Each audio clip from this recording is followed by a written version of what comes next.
के इस वीडियो में हम देखेंगे अर्धवार्षिक मूल्यांकन प्रश्न पत्र कक्षा 8वीं सामाजिक विज्ञान। ठीक है, जो आपका सोमवार को प्रश्न पत्र होने वाला है। ठीक है, तो इसके लिए हम सामाजिक विज्ञान विषय के लिए प्रश्न पत्र देखेंगे। इसमें आपको मैं आंसर भी बताऊंगी जिससे आप इन क्वेश्चंस को नोट कर सकें।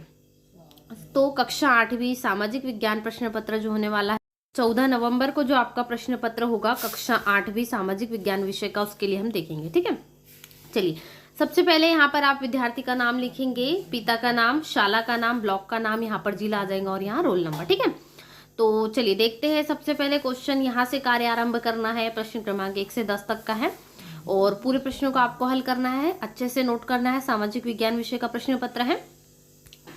तो निर्देश यहाँ पर है, निम्नलिखित प्रश्न को पढ़कर नीचे दिए गए प्रश्नों में सही विकल्प चुनकर लिखिए। ठीक है, वायुमंडल में नाइट्रोजन और ऑक्सीजन गैस का प्रतिशत कितना है? तो 78 और 21% है, वैसे 20.95 है और तो 95 है, इसको हम 1 के रूप में गिनती लेंगे तो 21% है। ठीक है, 78 और 21 यानी 78 और 21% है। 78% नाइट्रोजन का है और 21% यहाँ पर ऑक्सीजन गैस का है। ठीक है, तो ये आपको लिख देना है। चलिए आगे बढ़ते हैं। यहाँ पर उष्णकटिबंधीय सदाबहार वनों में क्या पाया जाता है? एनाकोंडा, ध्रुवीय भालू, जिराफ या तेंदुआ, इनमें से पूछा है आपको, तो आपको सही उत्तर क्या लगाना है? एनाकोंडा। ठीक है, ऑप्शन नंबर ए जो है एनाकोंडा इसमें पाया जाता है। उष्णकटिबंधीय सदाबहार वनों में एकमात्र स्तर पर जो पाया जाता है इसमें। ठीक है, चलिए क्वेश्चन नंबर 3 देख लीजिए। भूमध्य रेखा के 10 डिग्री उत्तरी अक्षांश से 30 डिग्री उत्तरी अक्षांश, दोनों उत्तरी अक्षांश है। ठीक है, मतलब 10 से 30 के बीच में पाया जाने वाला जलवायु प्रदेश इनमें से कौन सा है? तो भूमध्य सागरीय जलवायु प्रदेश है। ठीक है, ऑप्शन नंबर सी इसमें लगा दीजिएगा। इसके बाद प्रश्न क्रमांक 4 पर हम बढ़ते हैं। वीडियो को लाइक जरूर कर दीजिएगा। कक्षा 8वीं के जितने भी विद्यार्थी हो अभी तक चैनल को सब्सक्राइब नहीं करा है तो कर लीजिए, ताकि कक्षा 8वीं संबंधित सभी प्रकार की वीडियो आपको मिलते रहें। वीडियो को अपने सभी दोस्तों में शेयर कर दे जिससे सभी विद्यार्थी की भी हेल्प हो सके। ठीक है, दिल्ली सल्तनत के राजवंशों में इनमें से कौन शामिल नहीं था?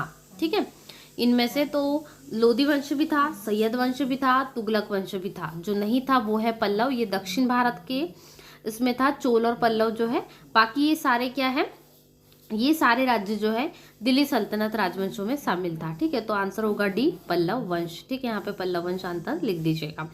इसके बाद क्या है? भील, कोली और काटाकारिस जनजाति भारत के किस भाग में निवास करती है?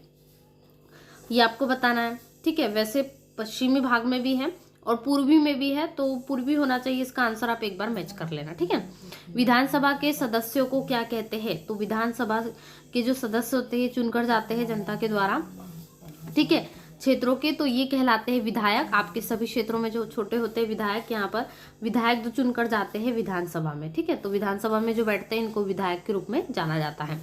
चलिए आगे क्वेश्चन, अगला क्वेश्चन हम देख लेते हैं।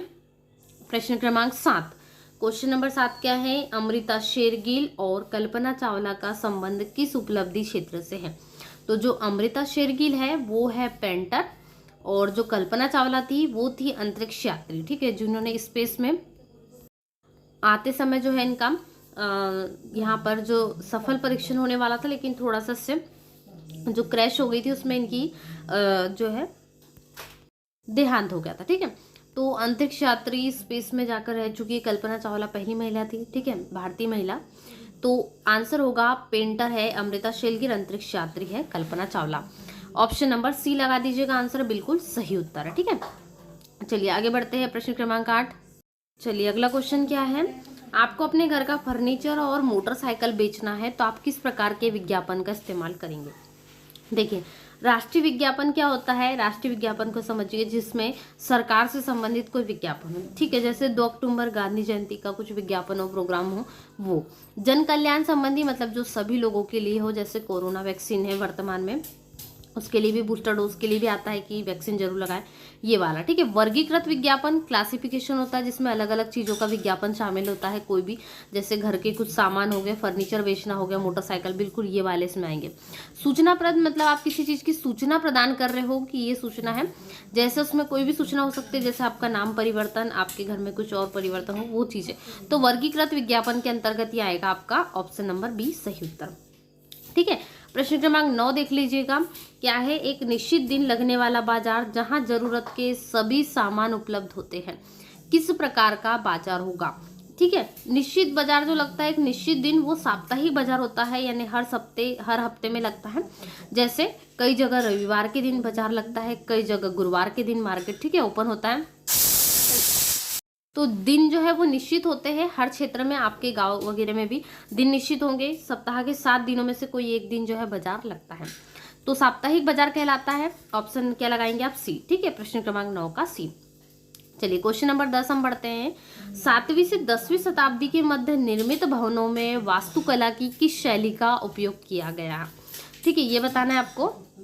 तो जहां तक द्राविड़ शैली का प्रयोग किया गया था, इसको भी एक बार मिलान कर लेना है आपको। यहाँ पर अगले क्वेश्चन की ओर हम बढ़ते हैं।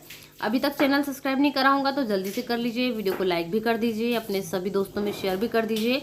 और पीडीएफ डाउनलोड करना चाहते हो तो गूगल पर सर्च करोगे arfindia.com, ठीक है, www.arfindia.com। वहाँ पर आपको इसकी पीडीएफ भी मिल जाएंगी।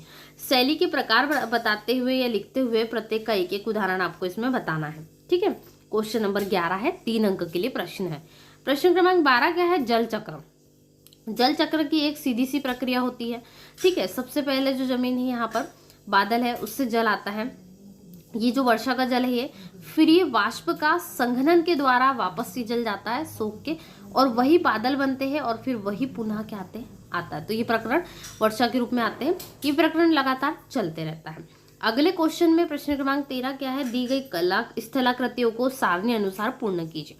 निक्षेपणकारी शक्ति का नाम है, और निर्मित स्थलाकृति है। लोएस का मैदान है, डेल्टा है, बालू का टिब्बा है, ठीक है। ये क्वेश्चंस है, इनको बनाना है। इन सभी के आंसर भी हम देखेंगे। सबसे पहले क्वेश्चनों को देख लीजिए। 8वीं से 18वीं शताब्दी तक जो ये राजा थे, इनके बीच में किन किन तरह का निर्माण हुआ, किन मूर्तियों का, किन इमारतों का, प्रमुख रूप से वो आपको बताना है, ठीक है। 3 अंक के लिए प्रश्न है। दिल्ली सल्तनत, जिसमें मुगल काल भी आ जाता है, सैयद वंश, लोधी वंश, ये सारा आ जाता है। दिल्ली सल्तनत पे सभी ने राज करा। इनकी 3 प्रमुख विशेषताएं आपको यहाँ पर लिखना, ठीक है, वो पूरा दिल्ली सल्तनत की। प्रश्न क्रमांक 16 क्या है? जनजाति समाज के जीविका उपार्जन के लिए क्या क्या साधन थे? कोई 3 साधन लिखना है। अब प्रश्न क्रमांक 17 है, लोकतंत्र में समानता को स्थापित करने के लिए संविधान में किए गए कोई 3 प्रावधान आपको बताना, ठीक है।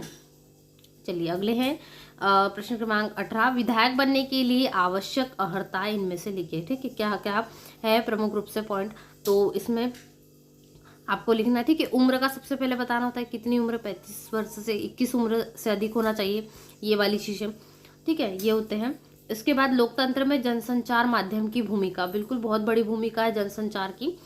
इसके बाद है साप्ताहिक बाजार और मोहल्ला दुकान में कोई 3 अंतर लिखना है। तो साप्ताहिक बाजार जो निश्चित दिन लगता है, मोहल्ला दुकान जो निश्चित नहीं है, ठीक है। मोहल्ला दुकान में क्या है, सभी प्रकार की सामग्री नहीं मिल पाती, जबकि साप्ताहिक बाजार में सभी प्रकार की सामग्री मिल जाती है। तीसरा क्या हो गया? मोहल्ला दुकान जो है सीमित है, यानी कहीं पर होती है कहीं पर नहीं, जबकि साप्ताहिक बाजार जो है इसका विस्तृत क्षेत्र है, मतलब उसमें सभी आसपास के गांव के लोग भी आते हैं। अब 21 से 22 तक के आपको प्रश्न क्रमांक जो है दीर्घोत्तरी मिलेंगे, 21 से 22। इनमें आपको नीचे दिए गए प्रश्नों के उत्तर लिखना, ठीक है। प्राकृतिक आपदा किससे कहते हैं? आपदा आने पर आप अपना बचाव कैसे करेंगे? मान लीजिए भूकंप आता है, बाढ़ आती है, प्राकृतिक आपदा ये ऐसी होती है जो अचानक से आया, प्रकृति जिसके लिए जिम्मेदार होती है, ठीक है। जैसे लगातार वर्षा का होना और उससे बाढ़ आना, भूकंप जैसे अचानक से पृथ्वी का हिलना, तो ये सारे जो है ये बिल्कुल प्राकृतिक आपदा के अंतर्गत आते हैं। इसमें जान माल का भी नुकसान होता है, जिसका जो है सरकार के द्वारा वहन भी किया जाता है खर्चा कई बार, तो ये लिखना है आपको, ठीक है। तो आज के इस वीडियो में हमने कक्षा 8वीं सामाजिक विज्ञान विषय का अर्धवार्षिक मूल्यांकन प्रश्न पत्र देखा। इसके कुछ प्रश्नों के उत्तर भी देखे हमने, और आगे जो बच्चे वाले प्रश्नों के उत्तर है वो आपको नेक्स्ट वीडियो मिल जाएंगे। तब तक इस वीडियो को लाइक करें, शेयर करें दोस्तों के साथ में। चैनल पे नहीं हो तो सब्सक्राइब कर ले, ताकि ऐसी वीडियोस आपको मिलते रहे। तो मिलते हैं नए वीडियो को लाइक शेयर जरूर करें, चैनल पे नहीं तो सब्सक्राइब करें। Thanks for watching.